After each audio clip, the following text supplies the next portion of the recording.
지금 저와 여러분이 열왕기 상하를 상고하고 있습니다. 열왕기, 여러 명의 왕들의 이야기라고 해서 왕이 다스리던 시대, 왕이 통치하던 시대입니다. 그러니까 왕이 다스리던 시대, 이스라엘에 왕이 있다는 것이 무엇을 의미하는지를 늘 기억하셔야 합니다. 하나님께서 이스라엘을 선택하셔서 하나님의 백성을 삼으셨습니다. 이방 나라들과 다르게, 이방 나라들과 구별되어 하나님의 백성, 하나님의 나라가 되게 하셨습니다. 그런데 사사기 이후에 보면 이스라엘은 스스로 하나님의 백성이기를 포기했습니다. 하나님은 굳이 선택하셔서 이방인들과 구별되어 하나님을 배운 자, 하나님의 은혜를 받은 자, 하나님의 백성으로 삼으시고 하나님 백성답게 살도록 기대하셨는데 정작 이스라엘은 하나님을 부인했고 하나님을 버렸고 하나님의 백성이라는 정체성을 싫어했고 도리어 하나님께 우리도 다른 나라와 같게 해달라라는 요청을 했습니다. 하나님은 다른 나라들과 다르게, 다른 나라들과 구별되게 만들으셨습니다. 거룩하게 하셨습니다. 그랬는데 이스라엘은 굳이 아니요, 다른 나라와 같게, 이방과 같게 자기들의 정체성을 변질시켰습니다. 그렇게 다른 나라와 같게 되는 조건으로 요구한 것이 바로 왕이었습니다. 이스라엘의 왕이요, 이스라엘의 책임자요, 이스라엘의 보호자요, 이스라엘의 주관자이신 하나님을 거부하고 이방과 같이, 다른 나라와 같이 왕을 세웠습니다. 그러므로 이스라엘의 왕이 존재하는 한 이스라엘에 왕이 있다는 사실은 이스라엘이 하나님을 떠난 상태, 이스라엘이 하나님을 부인한 상태라는 것을 의미합니다. 왕에 대하여 이스라엘이 생각하는 것과 하나님이 생각하는 것이 완전히 다릅니다. 이스라엘의 관점에서는 왕, 그러면 우리의 대표, 우리의 지도자, 우리의 책임자라고 자기들의 대표를 상징하지만 하나님의 관점에서 이스라엘의 왕은 하나님을 부인하는 상징, 이스라엘이 하나님의 백성이 아니라 다른 나라와 똑같아져 버린 상징적 존재, 그게 바로 왕입니다. 그러니까 이미 이스라엘의 왕이 있다는 사실은 이스라엘이 하나님을 부인하고 다른 나라와 똑같아졌다라는 것을 의미하기에 그런 왕정 시대에 어떤 왕이 조금 신실했느냐, 어떤 왕이 제사를 드렸느냐, 안 드렸느냐, 어떤 왕이 산당을 세웠느냐, 헐었느냐, 그런 것은 전혀 중요하지가 않습니다. 왕이 다스리던 시기는 이미 하나님을 부인하고 하나님을 떠나고 이방 나라와 같이 된 시대, 그런 시대구나라는 것을 기억하고 계셔야 합니다. 자, 열왕기하 5장에는 나아만이라는 사람이 등장합니다. 나아만이 등장한다고 해서 나아만이 이야기의 핵심이 아니고, 나아만을 치유하는 엘리사가 이야기의 핵심이 아니고, 나아만에게서 뇌물을 받아 챙기는 게하시가 이야기의 핵심이 아닙니다.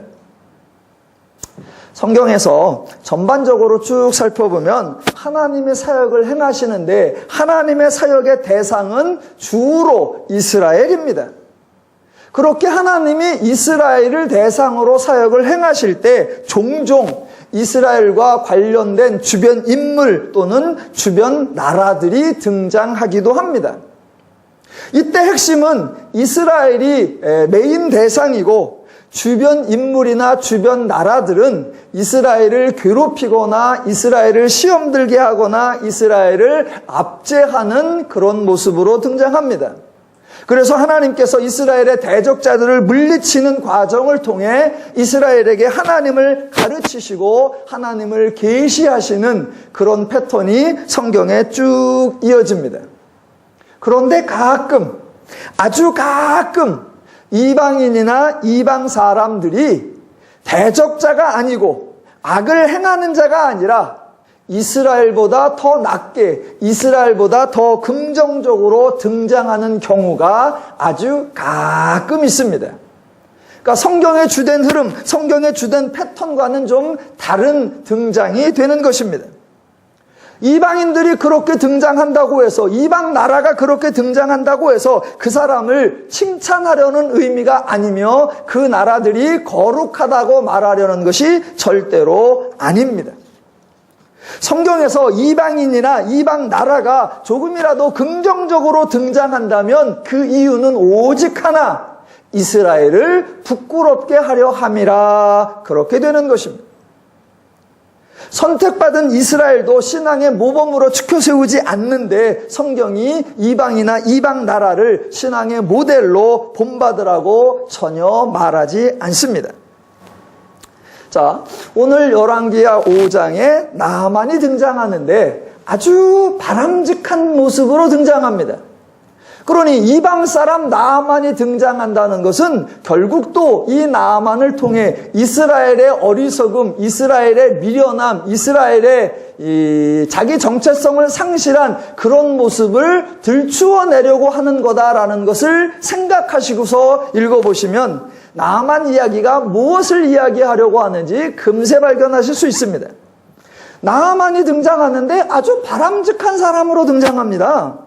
한 나라의 군대 장관입니다. 왕의 옆에서 호위하는 엄청난 지위와 신분을 가진 사람입니다. 그런데 그 집에 외국에서 잡혀온 어린 하녀가 제안하는 이야기를 잘 듣습니다. 구약 성경에서 이스라엘의 특징이 뭐냐면 목이 곧은 백성이에요. 목이 곧은 백성, 즉 전혀 하나님의 말씀을 듣지 않고 좋은 말씀, 진리의 말씀, 바른 말씀을 듣지 않고 자신의 행동을 바꾸지 않는다는 겁니다. 그게 이스라엘의 특징이에요.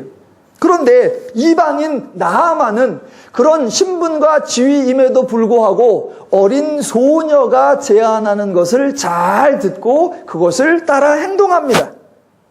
물론 엘리사의 말에 잠시 화를 내기도 했지만 얼마나 온유하고 경청하기를 잘하는지 함께 했던 신하들이 설득하자 곧바로 고집을 꺾고 신하들이 추천하는 대로 또 행동합니다. 나아만이 과연 지시하고 다스리는 장군이요 지도자인지 아니면 남이 시키는 대로 따라하는 종인지 구분이 안 될 정도로 주변 사람들의 옳은 말을 잘 듣고 그 말에 따라 자신의 행동을 고쳐내는 모습입니다. 그러니까 이런 모습을 통해서 이스라엘이 하나님의 말씀을 얼마나 안 들었고 하나님의 가르침을 얼마나 따르지 않았는가를 반증하는 것입니다. 자, 나아만이 그렇게 주변 사람들의 말을 경청하고 그리고 나서 결정적 멘트, 내가 이제 이스라엘 외에 있는 온 천하에 신이 없는 줄을 아나이다 라는 아름다운 고백까지 합니다. 그러니까 자, 이방인 나아만 이야기의 메시지가 무엇이겠습니까? 은혜를 한 번 받은 이방인이 이 정도 반응을 보일 정도면 은혜를 수십 번 받고 아예 하나님의 백성이 되는 선택과 지속적인 은혜를 받은 이스라엘은 하나님 이 나아만보다는 나아야 하는데 그렇지 못하는 안타까움을 표현하고 있습니다. 이방인이 이렇게 하나님께 나와 치유를 받고 회복을 받았다면 하나님의 백성인 이스라엘이 하나님께 나오기만 하면 더 풍성한 복락을 더 많이 누릴 수 있을 텐데 그것을 하지 않는 이스라엘에 대한 하나님의 속상함을 우리에게 보여주고 있습니다. 그러니까 성경에 이방인들이 가끔 등장하는데 그들이 긍정적인 모습으로 등장하는데 그 사람들의 특징이 있습니다. 성경에 긍정적으로 등장하는 이방인들의 공통적인 특징이 있습니다. 그게 뭐냐면 그 사람들은 모두 하나님을 아는 모습 또는 하나님을 믿는, 하나님을 인정하는 고백을 하더라라는 것입니다. 더 군데만 찾아보겠습니다. 창세기에 가보면 21장 22절에 아브라함과 경쟁하던 아비멜렉이라는 사람이 아브라함을 찾아와서 이런 말을 합니다. 자, 이방인이요 아브라함과 경쟁하던 사람이 하는 말입니다. 네가 무슨 일을 하든지 하나님이 너와 함께 계시도다. 창세기 21장까지 해서 아직 아브라함도 이런 고백을 한 적이 없습니다. 성경에 아브라함이 가라사대 내가 무슨 일을 하든지 하나님이 나와 함께 하시도다, 그런 고백을 한 적이 없습니다. 아브라함도 하지 않는 고백을 아비멜렉이 와서 하는 것을 보여주는 겁니다. 이삭의 경우에도 마찬가지입니다. 창세기 26장 26절 이하에 보면 아비멜렉과 아훗삭과 군대장관 비골이 찾아와서 말했다고 합니다. 이렇게 말합니다. 여호와께서 너와 함께 계심을 우리가 분명히 보았으므로, 그리고 또 너는 여호와께 복을 받은 자니라 라고 말합니다.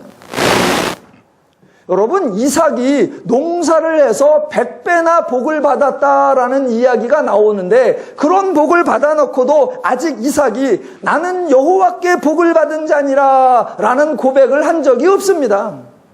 그런데 이방인이 나와서 너는 여호와께 복을 받은 자이고 네가 하는 모든 일에 여호와께서 복을 주시도다 라는 이야기를 한다는 사실입니다. 여호수아서로 가보면 가나안 입성에 관한 이야기인데 2장에 가보면 가나안 여자 라합이 등장합니다. 자, 2장 9절에 라합이 말하기를 이렇게 말합니다. 여호와께서 이 땅을 너희에게 주신 줄을 내가 아노라. 지금 정작 이스라엘은 여호와께서 가나안 땅을 자신들에게 준 줄을 모릅니다. 그래서 가나안 땅을 어떻게 들어가느냐? 그래서 정탐을 보내보니까 와, 거기는 너무 강하고 너무 커서 우리가 거기를 정복할 수 없도다. 우리가 죽여 죽게 되는 거다. 여호와께서 매장지가 없어서 우리를 끌어내서 죽이나 보다. 별별 소리를 다 하고 있습니다. 하나님의 은혜 받은 자, 하나님의 선택받은 자. 그런데 가나안에 있는 이방 여인이 너무나 담대하게 여호와께서 이 땅을 너희에게 주신 줄을 아노라, 이런 고백을 합니다. 또 아마 대표적인 이방인인데 긍정적으로 나오는 사람, 이방인인데 신앙을 고백한 사람, 아마 다니엘 시대의 사를 떠올리실 겁니다. 예, 맞습니다. 다니엘서 3장 47절에 너희 하나님은 참으로 모든 신들의 신이시요 모든 왕의 주제시로다 라고 말합니다. 정작 이스라엘은 하나님을 몰랐고 도리어 하나님을 부인하고 떠나서 나라가 망하고 이방 나라의 포로로 잡혀가 있는 그런 상태인데, 이방 나라의 왕은 뭐라고 말해요? 너희 하나님은 참으로 모든 신들의 신이시요 모든 왕들의 주제시로다 라고 말합니다. 그러니까 보아라, 기껏해야 한 번 은혜 받고 기껏해야 한 번 하나님을 체험한 이 사람들도 이렇게 하나님을 고백하고 이렇게 하나님을 인정하는데, 그렇다면 하나님의 백성이 되고 하나님의 지속적인 은혜를 받은 이스라엘아, 너희는 더욱더 풍성하게 더욱더 즐겁게 은혜를 누리고 살아야 하지 않느냐? 그런데 어찌 그렇게 살고 있느냐라는 하나님의 안타까움과 속상함을 드러내는 방식입니다. 물론 성경에 긍정적으로 등장한 이방인들이 그렇게 아름다운 신앙을 고백한 후에 완전히 삶이 변해서 신실한 하나님의 백성의 삶을 살았다, 그런 의미는 아닙니다. 그런 고백을 한 후에 성경에서 그들이 사라지고 두 번 다시 나타나지 않습니다. 그래서 이 고백 후에 어떻게 살아갔는지 전혀 확인되지는 않습니다. 성경이 그 사람을 등장시키는 이유는 그 사람을 신앙의 모범으로 삼으려는 것이 전혀 아니기 때문에 그 사람의 결과, 그 사람의 모든 행적을 자세히 가르쳐주지는 않습니다. 그러니까 성경에 오늘 열왕기하 5장에 나아만이 등장하는데 나아만 이야기를 하려는 것도 아니고 엘리사 이야기를 하려는 것도 아닙니다. 성경은 언제나 하나님을 이야기하는 것입니다. 나아만을 왜 등장시킨다? 이스라엘을 부끄럽게 하고 그러는 가운데 동시에 또다시 하나님을 가르치고 하나님을 나타내고 하나님을 보여주고 하나님을 계시하는 것입니다. 그래서 이방인조차도 수용해 주시는 하나님, 치유받겠다고 나온 나병 환자까지 아무 조건 없이 아무 제한 없이 오직 은혜로 오직 긍휼로 치료해 주시는 사랑의 하나님, 그 하나님을 소개하고, 나아만이 이방의 신개념을 벗어나지 못하고 도리어 하나님께 자신의 이방적 개념을 이해해달라는 억지 같은 요청을 할지라도 그를 또 넉넉히 받아주시며 평안히 가라라고 품어주시는 자비의 하나님을 저와 여러분에게 다시 한번 보여주고 가르쳐주고 있는 것입니다. 그러니까 성경에 긍정적으로 등장하는 이방인들의 특징을 파악하셨다면 동시에 성경에 긍정적으로 등장하는 이스라엘 백성 또는 하나님의 사람들의 특성도 동시에 파악하실 수가 있습니다. 성경은 본질적으로 사람의 행동이나 사람의 수고나 사람의 업적이나 사람의 공로를 거의 언급하지 않습니다. 성경에서 일하는 분은 언제나 하나님이시고 성경에서 수고하는 분은 언제나 하나님이시고 성경에서 희생하고 헌신하시는 분도 언제나 하나님이십니다. 종종 사람들은 하나님과 사람이 동역한다, 하나님과 사람이 함께 일한다라는 주장을 하기도 합니다. 전혀 그렇지 않습니다. 또 혹자들은 하나님도 사람이 없이는 일을 하지 못한다라고 주장을 하기도 합니다. 전혀 그렇지 않습니다. 하나님이 사람을 부르시는 것은 사람이 없어서 절대로 일 못하기 때문에 아니요. 하나님은 사람 없이도 충분히 일을 잘 하십니다. 도리어 사람이 없다면 하나님은 훨씬 더 일을 쉽고 간단하고 깔끔하게 잘 하실 수 있습니다. 하나님 없어도 일이 되느냐? 아니, 하나님 없어도라네. 큰일 날 뻔했네. 사람 없어도 일이 되느냐? 잘 됩니다. 사람 없어도 일이 된 적이 있느냐? 있습니다. 가장 대표적으로 구약으로 가면 창조 사건이요, 신약으로 가면 예수님의 십자가 사건입니다. 사람 없이도 하나님 충분히 다 하십니다. 사람이 말하지 아니하고 사람이 경배하지 아니하면 하나님 혼자 외롭고 심심하지 아니하냐? 아니요, 안 심심하십니다. 만약 하나님이 경배를 받으시고 싶으시면 돌들로라도 소리 지르게 하실 수 있습니다. 사람과 하나님이 동역하고 사람이 없으면 하나님도 일을 못하시고 아니요, 전혀 그렇지 않습니다. 그럼에도 불구하고 하나님은 굳이 사람을 불러서 사람과 함께 그 사람을 통해서 일하시더라라는 겁니다. 그러면 왜 그럴까? 사람 때문에 하나님의 일이 쉬워진 적이 없고 사람 때문에 하나님의 일에 보탬을 받은 적이 전혀 없음에도 불구하고 왜 하나님은 굳이 계속하여 사람을 불러서 사람과 함께 사람을 통해서 역사하실까? 그 이유는 언제나 하나님을 알아야 하는 대상이 사람이고 하나님이 행하시는 일의 결과를 누려야 하는 당사자가 사람이기 때문입니다.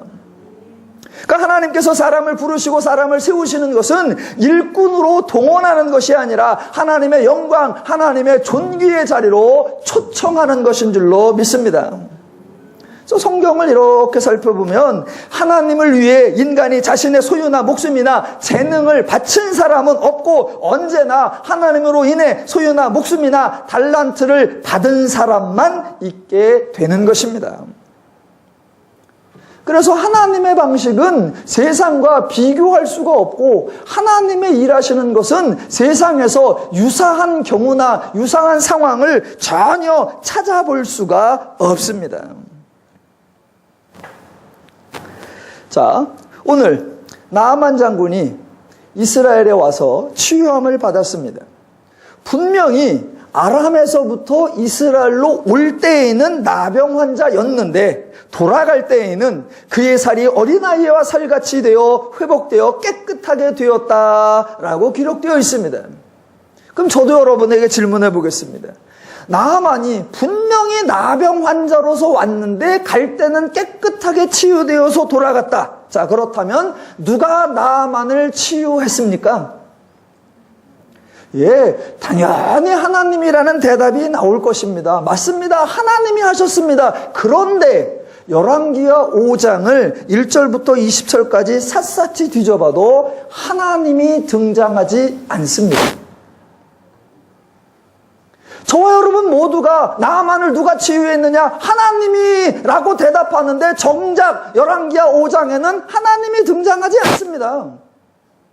모세에게 나타났을 때처럼 타지 않는 떨기나무 불꽃도 없고 이사벨을 피해 도망가던 엘리야에게 나타나실 때처럼 크고 강한 바람이 산을 가르고 바위를 부수고 지진이 있고 불이 있는 그런 모양도 전혀 없으며 요셉이나 솔로몬에게 나타났을 때처럼 꿈이나 환상이 있지도 않습니다. 심지어는 구약 성경에서 가장 흔하게 나타나는 하나님의 말씀도 한마디가 없습니다. 만약 누군가가 예수 안 믿는 불신자 어떤 사람이 아니 열왕기하 5장에서 나아만을 하나님께서 고치셨다며요. 그 얘기를 듣고 제가 열왕기하 5장을 쫙 읽어보니까 아니 하나님이 등장하기는커녕 아예 언급조차 없는데 도대체 어떻게 하나님이 나아만을 치유하셨다고 주장할 수가 있습니까? 라고 따진다면 대답하기가 아주 난감할 정도로 하나님의 그림자조차 없습니다. 열왕기하 5장의 등장인물은 온통 사람들 뿐입니다. 본문에서 한마디라도 말하는 사람들만 골라보아도 여러 명입니다. 나병 환자인 나아만에게 사마리아의 선지자 옆에 섰으면 좋겠다고 제안하는 어린 소녀, 나아만을 이스라엘로 보내주는 아람의 왕, 나아만의 요청을 듣고 옷을 찢는 이스라엘의 왕, 그리고 나아만을 요단강으로 보내는 엘리사, 나아만을 설득하는 나아만의 신하들, 나아만으로부터 예물을 받아오는 게하시, 이렇게 등장인물이 많은데 하나님은 없습니다. 물론 저는 열왕기하 5장에 하나님이 등장하지 않을지라도 나아만을 치유하신 분은 하나님이라고 굳게 믿습니다. 하나님의 사역에서 사람의 역할을 강조하는 분들은 아마 본문을 통해 엘리사의 역할을 강조하고 싶어 하실 겁니다. 그렇다면 본문에서 과연 엘리사는 어디에 있고 엘리사는 무엇을 하고 있는지 나아만과 엘리사의 행적을 통해서 한번 확인해 보겠습니다. 아람의 군대 장관이 자기 나라 아람 왕의 친서를 가지고 이스라엘을 찾아왔습니다.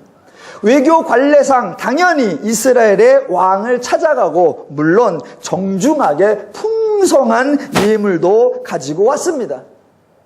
그랬는데 이스라엘의 왕은 나아만의 요청, 즉 나병을 고쳐달라라는 그 요청에 할 말을 잃고 옷을 찢고 매우 난감해하고 있습니다. 드디어 엘리사가 움직입니다. 그런데 엘리사가 왕궁으로 나아만을 찾아가지 않고 도리어 나아만으로 하여금 자기 집으로 오게 합니다. 의전서열로 따지거나 외교적 관례로 따져볼 때 아람의 군대 장관이 찾아왔다면 그리고 엘리사가 회복하는 길을 알려줄 것 같으면 일반적으로는 엘리사가 나아만을 찾아가 직접 만났어야 할 것 같습니다. 하지만 엘리사는 꼼짝도 하지 않고 나아만을 자기 집으로 오라고 합니다. 그 정도가 아닙니다. 엘리사의 집에 찾아온 나아만 일행을 엘리사는 만나주지도 않고 그냥 사자 하나를 보내어 요단강에 가서 씻으라라고 말만 합니다. 여러분은 왕의 군대 장관도 아니고 그런 의전이나 그런 예의를 겪어본 적도 없기 때문에 나아만의 심정을 예측할 수는 없지만 그래도 저와 여러분의 수준에 따져서 상대방이 나를 이렇게 대했으면 어떤 느낌이 들었을까? 11절에 보니까 나아만이 노하였다라고 되어 있습니다. 당연합니다. 지금 나아만이 노한 것은 요단강으로 가라 그래서 노한 것이 아닙니다. 자기가 이런 대접을 받을 줄 전혀 예상하지 못했기 때문입니다. 나아만이 이스라엘의 왕을 찾아가기는 했지만 처음부터 왕을 찾아가려고 한 것이 아니라 엘리사를 만나려고 했었을 것입니다. 왜냐하면 고향에 있을 때 자기 부인의 여종이 말하기를 우리 주인이 사마리아에 계신 선지자 앞에 계셨으면 좋겠나이다 라고 말했기 때문입니다. 그러니까 나아만은 이스라엘의 왕이 자기를 고칠 거라고 예상하지 않았습니다. 그저 왕은 의전상 찾아갔을 뿐입니다. 그렇게 왕을 찾아가면 당연히 왕이 이스라엘의 선지자를 불러올 것으로 예상을 했던 겁니다. 이스라엘에서 잡혀온 어린 소녀도 알고 있는 그 사마리아의 선지자를 이스라엘의 왕이 모를 것이라고는 전혀 예상할 수 없었기 때문입니다. 아람 왕이 써준 글, 즉 내 군대 장관 이 나아만을 치유하여 주시오 그 글을 이스라엘 왕이 읽으면 당장에 신하들을 시켜서 가서 사마리아에 있는 선지자 엘리사를 불러오라 라고 말할 것으로 지시했던 겁니다. 그런데 거기서 나아만이 1차 굴욕을 당합니다. 편지를 읽더니 왕은 옷을 찢고 이상한 행동만 할 뿐 선지자를 부르지 않습니다. 잠시 후 선지자가 불러서 선지자가 도착했느냐? 아니요. 정반대. 왕이 선지자를 부르는 것이 아니라 선지자가 보낸 사람이 왕 앞에 와서 나아만을 선지자의 집으로 오라라는 말을 전합니다. 나아만의 입장에서는 아람이나 이스라엘에서 자기를 이렇게 대접한 사람은 없었습니다. 왕의 친서를 가지고 온 자신이 이런 대접을 받는다는 것 도저히 용납하기 힘들지만 그래도 우선은 자신의 치유가 절박하기에 굴욕을 참고 엘리사의 집으로 갑니다. 그런데 나아만이 엘리사의 집 앞에서 2차 굴욕을 당합니다. 엘리사의 집 앞으로 가면 당연히 엘리사가 문 앞에 나와서 기다리고 있었어야 합니다. 그런데 엘리사는 얼굴도 비추지 않습니다. 이럴 때는 말을 곱게 해서는 안 됩니다. 얼굴을 비추지 않은 것이 아니라 콧배기도 비추지 않았습니다. 자기는 나오지도 않고 달랑 선지자의 사자 하나가 나와서 우리 선지자가 하는 말씀입니다 라고 말을 전해줄 뿐입니다. 더 이상 나아만은 참을 수가 없는 겁니다. 그래서 노하여 하는 말이 11절입니다. 나아만이 노하여 물러가며 이르되 내 생각에는 그가 내게로 와서 서서 그의 하나님 여호와의 이름을 부르고 그의 손을 그 부위에 흔들어 나병을 고칠까 하였도다. 예, 이게 당연합니다. 아람에서부터 사마리아에 계신 선지자를 고대하고 왔지 선지자의 사자의 말을 전달해서 들으려고 온 것이 절대로 아니었습니다. 선지자가 능력이 있다는 생각은 해봤지만 선지자의 종, 선지자의 일꾼, 선지자의 심부름꾼이 능력이 있다는 말은 들어본 적도 없고 생각해 본 적도 없습니다. 심지어 선지자의 사자가 전해주는 말을 들어보니까 어이가 없어도 아예 없고 원천적으로 없고 본질적으로 없고 막무가내로 없습니다. 아니 환자가 왔는데 만나지도 않고 치유하기 위해서는 신을 불러야 하는데 신을 부르지도 않고 아니 신의 도움이 없어도 본인이 치유할 수 있다면 병든 부위 위에 손을 얹든가 아니면 어떠한 치료하는 동작, 치료하는 행동을 해야 하는데 아무것도 하지 않습니다. 더 기막힌 것은 자신은 환자인데 정작 병을 고쳐야 하는 선지자는 아무것도 하지 않고 환자인 자기에게 요단강에 들어가라 라고 말을 합니다. 만약 나아만이 요단강에 가서 그 다음에 씻어서 병이 고쳐지면 엘리사가 고친 거예요? 나아만 자기가 고친 거예요?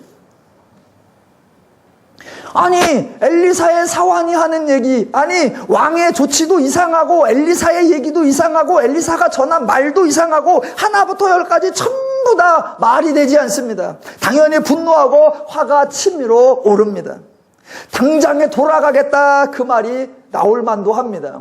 만약 나아만이 돌아갔다면 그것으로 끝나지 않고 아마 돌아가자마자 군대를 동원해서 쫓아와서 자기를 모욕한 왕을 처단하고 엘리사를 흔한 말로 박살을 냈을 것입니다.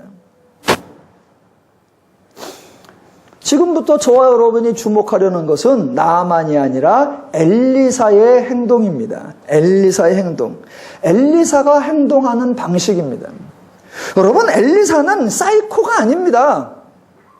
종종 성경에 보면 예언자들, 예레미야나 이사야에서 보면 예언자들이 가끔 기이한 일들을 행하는 적이 있습니다. 어떤 선지자는 옷을 벗고 다니고 어떤 선지자는 좌로 13년 동안 누워있고 어떤 선지자는 자기가 뛰던 배를 갖다가 바위 속에 숨겨놓기도 하고 여러 가지 기행을 하기도 합니다. 그래서 그들은 좀 광기가 있다, 그들은 좀 몽환자이다, 그들은 좀 이상한 사람이다 라는 오해가 있지만 아니요, 그들은 정신이 멀쩡한 사람들입니다. 단 하나님이 뚜렷한 목적을 가지고 계시적, 예표적, 상징적 의미로 그러한 행동을 하라라고 해서 그 말씀에 따랐을 뿐이지 절대로 사이코가 아니며 절대로 광기 걸린 사람이 아닙니다.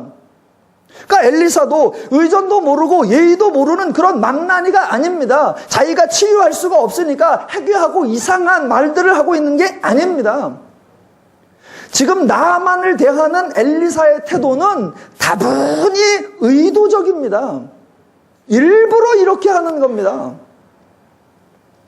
자, 나아만과 관련해서 엘리사가 행동한 게 뭘까? 나아만과 관련해서 엘리사가 취한 조치가 뭘까? 딱 한 가지입니다. 뭐요?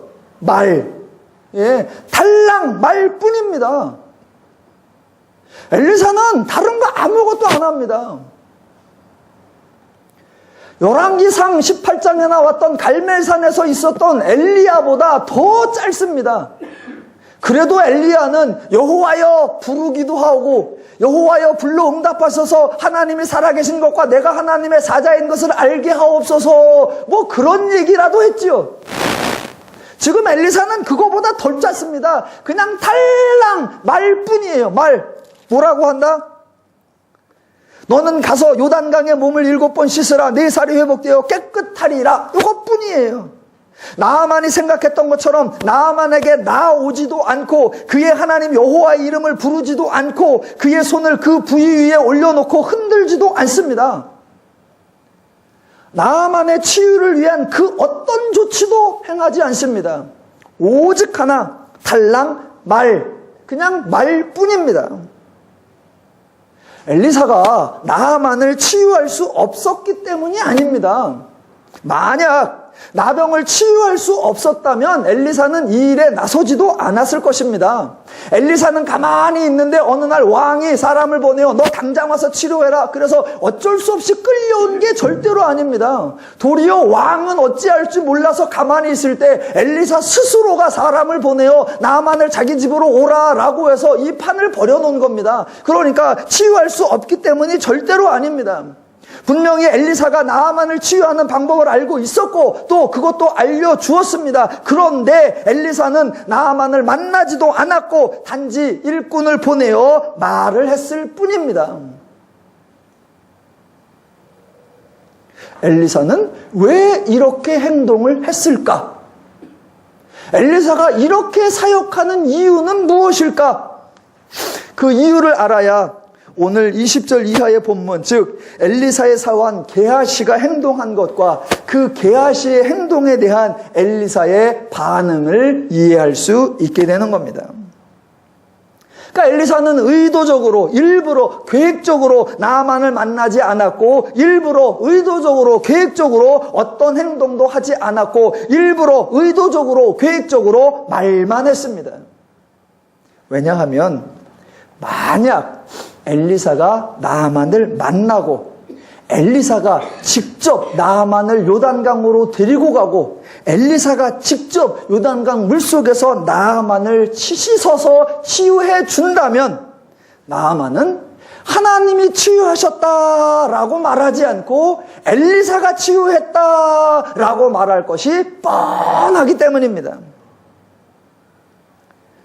나병이 나은 후에 나아만이 이렇게 말했습니다. 내가 이제 이스라엘 외에는 온 천하에 신이 없는 줄을 아나이다 라고 고백을 했는데 만약 엘리사가 말을 하지 아니하고 나를 따르라, 내가 요단강으로 데려가서 내가 잠궈서 내가 씻어서 내가 고쳐줄게 라고 했다면 15절 같은 고백 나아만은 절대로 하지 않았을 겁니다. 대신 이렇게 말했을 겁니다. 내가 이제 엘리사가 최고요, 엘리사의 치료 방식이 최고인 줄 아나이다, 그렇게 말했을 겁니다.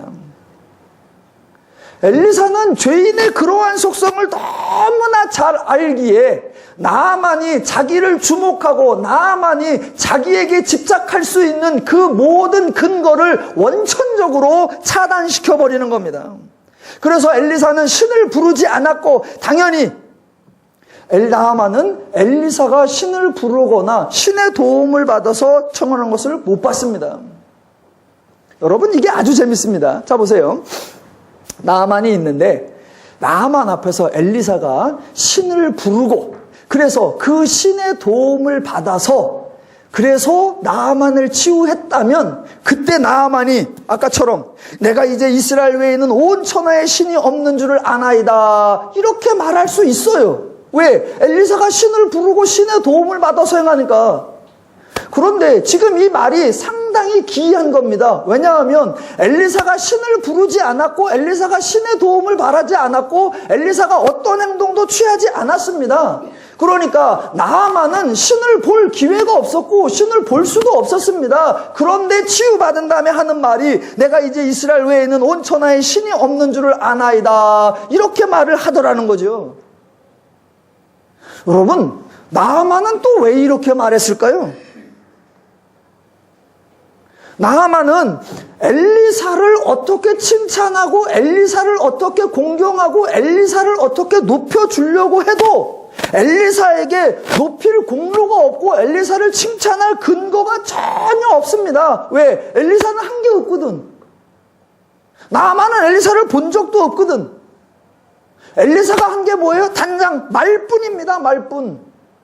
자, 그런데 엘리사를 본 적도 없고 엘리사가 불러온 신도 본 적이 없습니다. 지금 나아만이 치유받는데 등장한 건 딱 하나, 엘리사의 말, 그냥 말뿐입니다. 그런데 그 말이 끝나고 나아만이 치유를 받았고 하는 말이 내가 이제 이스라엘 외에는 온 천하에 신이 없는 줄을 아나이다. 이 말을 하더란 말입니다. 나아만은 어떻게 이 말을 할 수 있었을까요? 그 이유는 간단합니다. 여러분, 말로 병을 고친다는 얘기를 들어본 적이 없고 말로 심지어는 신의 저주를 받은 나병 환자를 고쳤다는 말은 들어보지도 못했고 생각해보지도 못했습니다. 그러니 엘리사가 한 게 아닌 거 분명하고 엘리사의 말로 한 게 아닌 게 분명해. 그래서 나아만이 할 수 있는 반응이란 오직 하나, 신이 고쳤다, 그 고백일 수밖에 없었습니다. 그러니까 엘리사는 처음부터 나아만으로 하여금 그 반응 이외에는 다른 반응이 나올 수 없도록 오직 그 반응밖에 나오지 못하게 이 모든 일을 진행한 것이고 사역을 행한 겁니다. 엘리사는 자기의 역할을 정확하게 알고 있었습니다. 나는 병 고치는 역할이 아니고 나는 하나님의 역할을 대행하는 그런 역할이 아니다. 나는 하나님의 부르심을 받은 사람이요, 나는 하나님의 일을 하는 사람이다. 그러면 내가 하는 역할은 오직 하나, 사람들로 하여금 하나님을 알게 하는 것, 사람들로 하여금 하나님을 배우게 하는 것, 사람들로 하여금 하나님을 깨닫게 하는 것, 나는 그것이 역할이다. 바로 정확하게 알고 정확하게 감당했던 것입니다. 엘리사가 그렇게 생각했고 엘리사가 그렇게 행동했기 때문에 나아만이 치유의 대가로 예물을 내어놓을 때 엘리사는 전혀 받지 않았던 것입니다. 왜요? 그 순간 나아만이 분명히 자기가 나은 후에 그 옆에 돌아와서 예물을 바치노라 그랬습니다. 그런데 엘리사는 나는 하나님의 살아계심을 두고 맹세하노니 절대로 받지 않으리라. 나아만이 강권하는데 엘리사는 계속하여 받지 않았습니다. 왜요? 받는 순간 누가 치유한 꼴이 된다? 엘리사가 치유했다라는 결과가 되기 때문에 절대로 받지 않았던 것입니다. 엘리사뿐만 아니라 성경 전체를 확인해 보면 대부분의 사람들이 하나님의 부름받은 사람, 하나님께 세움받은 사람들의 사역하는 방식 주로 말입니다. 말. 사람들은 성경에 등장하는 선지자니 사사니 왕이니 족장이니 지도자니 장군이 엄청난 일을 한 줄로 알아요. 아니요, 한 거 없습니다. 그들 따지고 보면 다 뭐만 했다? 말. 여러분, 제가 말만 한다고 저를 책망하시면 안 됩니다. 저는 성경의 방식을 따르고 있는 겁니다. 말. 그거예요. 모세가 바다를 갈랐다. 지가 언제 갈릅니까? 다 누가 하시는 거다? 하나님이 하시는 거고, 하나님의 사람들은 하나님이 이렇게 말했다, 하나님이 이 일을 행하신다고 하더라 라고 말만 하는 거예요. 말만. 그러니까 기독교에서 하나님께서 사람을 세워서 사역을 시킬 때 말만 하게 한다. 이게 엄청나게 독특한 거고 엄청나게 유별난 하나님의 방식입니다. 왜냐하면요, 여러분, 세상에서는 이 말이 어떤 방법이나 어떤 수단으로 여겨지는 경우가 없습니다. 그래서 어떤 사람이 말만 하면 저 사람들은 말뿐이야, 저 사람들은 말쟁이야, 저 사람은 말만 해 라고 합니다. 아니, 말을 했으면 그 말을 이루어지게 액션을 취하고 행동을 하고 수고를 하고 일을 하고 역사를 해야지 왜 말만 해? 그러니까 세상에서는 말이 어떤 것을 이루는 수단이나 방법으로 여겨진 적이 없습니다. 사람들이 말을 그런 수단으로 여기지 않기 때문에 성경에서 하나님의 일을 하는 사람들은 주로 말만 하는 겁니다. 왜? 그 사람이 그 일을 이루어낸 것이 아니라는 증명이 뭐냐? 그 사람은 말밖에 한 게 없다. 이것이 되는 겁니다. 그 사람은 말만 했다. 그러면 누가 이루어냈느냐? 예, 정답이 하나님이 하셨다. 이렇게 되는 겁니다. 만약 하나님의 선지자나 하나님의 사람이나 하나님의 일꾼들이 암소리 안 하고 가서 억세게 일하고 암소리 안 하고 밤낮으로 일하고 그러면 다 누가 했다? 그 사람이 했다. 봐라, 불철주야 이랬다. 우와, 엄청나다. 그렇게 하겠죠.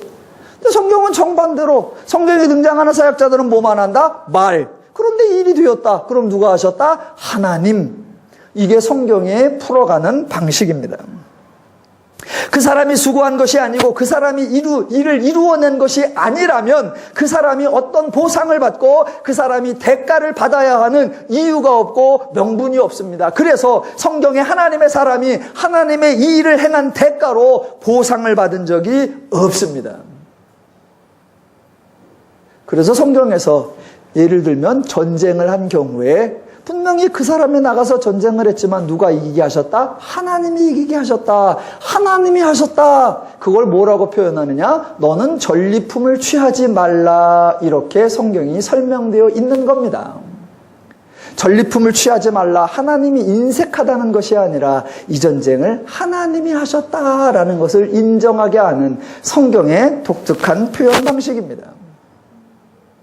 그런데 이러한 하나님의 일하시는 원리, 이러한 성경의 하나님의 일하심을 표현하는 원리, 이런 것들을 죄인들은 전혀 이해할 수 없습니다. 왜? 죄의 방식은 자기의 공로, 자기의 수고, 자기의 업적을 어떻게 하면 드러내고 그것에 정당한, 아니 그거보다 더 큰 보상을 받아내는 것이 죄의 원리이기 때문입니다.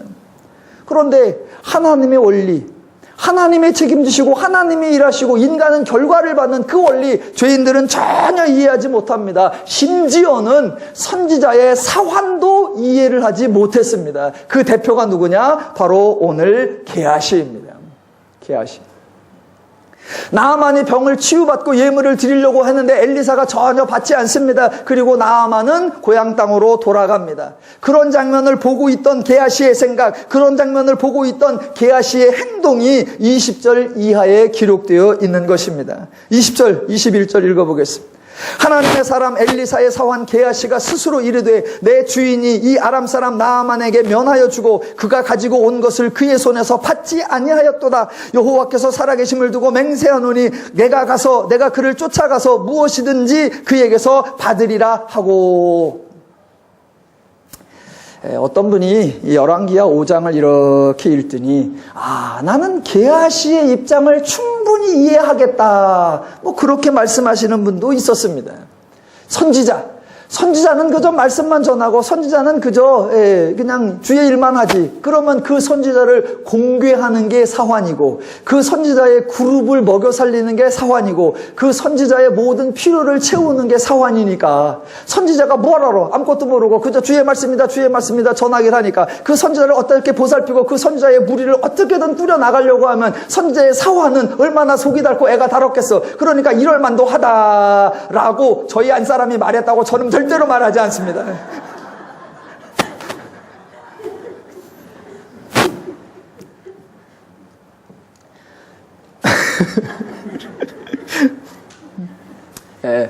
게하시로서는 선지자에게 필요한 물건을 내가 좀 갖다가 우리가 살림을 꾸며야겠다 이런 생각이 아니었습니다. 그렇게라면 이해하지요. 그러려면 가지고 와서 엘리사여 선지자께서 몰라서 그렇지 지금 밑에 사람은 죽었습니다 이래야 되는 거예요. 근데 갈 때 몰래 숨겨놓고 나는 갔다 온 적이 없습니다 싹 잡아뛰고.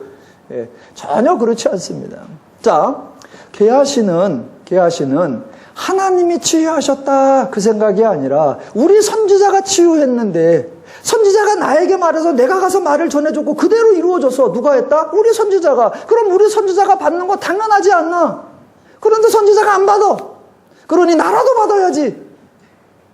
그런 게하시의 생각에 대한 엘리사의 판단과 조치가 바로 26절입니다.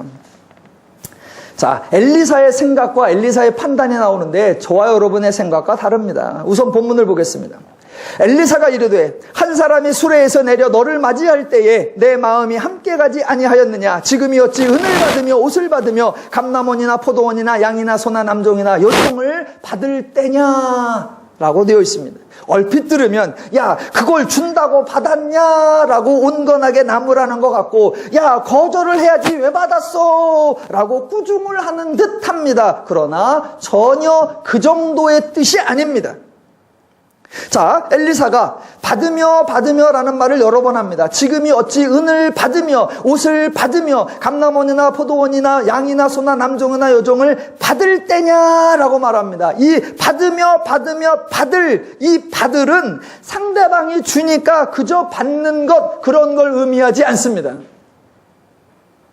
우리말 성경에 번역을 제가 총 번역을 15개를 올려놨는데 거기에 대부분 다 받으며로 되어 있고 영어 성경에 accept 또는 receive라고 거의 다 번역이 되어 있습니다. 그러나 그런 의미가 아닙니다. 여기에 사용된 받으며 받을 그 단어는 수동적으로 받다라는 의미가 아니라 능동적으로 취하다라는 의미입니다.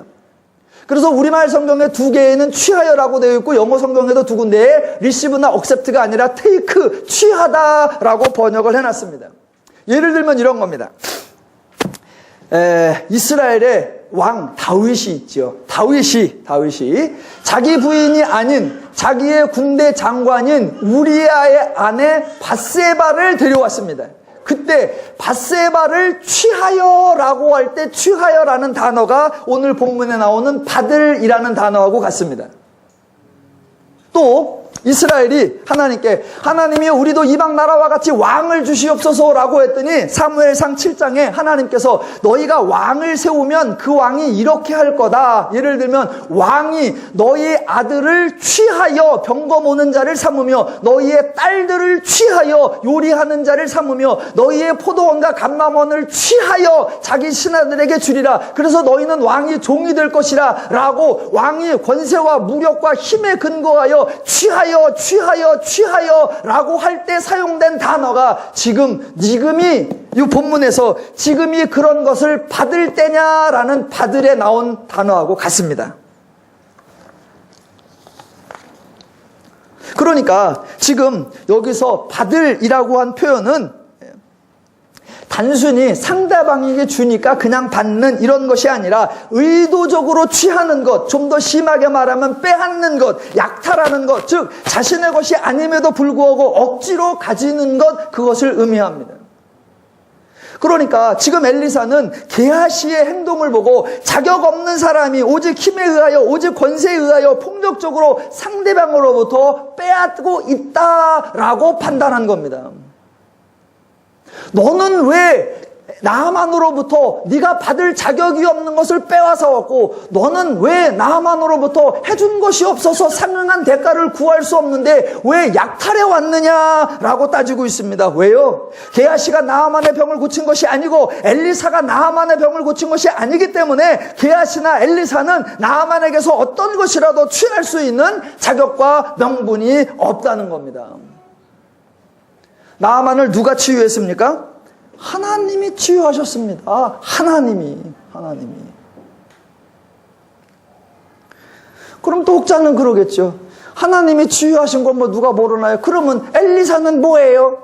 예, 엘리사는 하나님의 위대한 역사에 하나님의 존귀와 영광이 드러난 그 역사에 부름을 받고 그 현장에 동참하고 그 하나님의 일의 모든 것을 바라보는 엄청난 은혜를 받고 엄청난 존귀를 받고 엄청난 영광을 받은 것입니다. 아멘을 안 하시면 어쩌자는 거예요?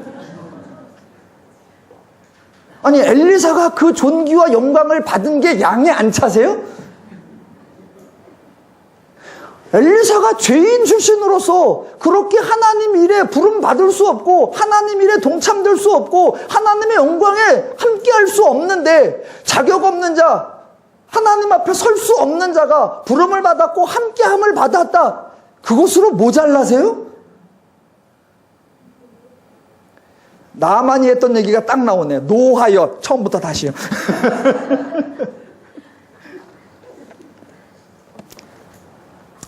오늘날 기독교에서 가장 안타까운 현실은 엘리사처럼 하나님이 하셨음을 고백하는 사람이 별로 없고, 게하시처럼 정작 자신이 하지 않았음에도 불구하고 하나님이 하신 일마저 마치 자신이 한 것처럼 대가를 요구하고, 심지어는 자기가 직접 대가를 챙기고 더 나아가 대가를 빼앗아가는 일이 허다하다는 현실입니다. 그런데 천만다행인 것은 그런 사람이 허다한데도 불구하고 게하시처럼 문둥병이 바라지 않았다는 게 얼마나 하나님이 자비와 은혜인지 감사할 따름입니다. 열왕기하 5장처럼 했다고 하면 우리나라에 800만 신도다 그러면 한 700만이 허해 갖고 다닐 텐데, 하나님이 그래도 또 우리를 받아주시고 수용해 주시고 은혜와 긍휼로 해주시는 좋으신 하나님인 줄로 믿습니다. 아무쪼록 더누림 성도님들은 이미 받은 은혜를 아시고 받은 은혜를 족한 줄로 아시고 매사에 하나님을 인정하며 하나님께 받은 분복을 풍성히 누리며 사시기를 주님의 이름으로 축원합니다.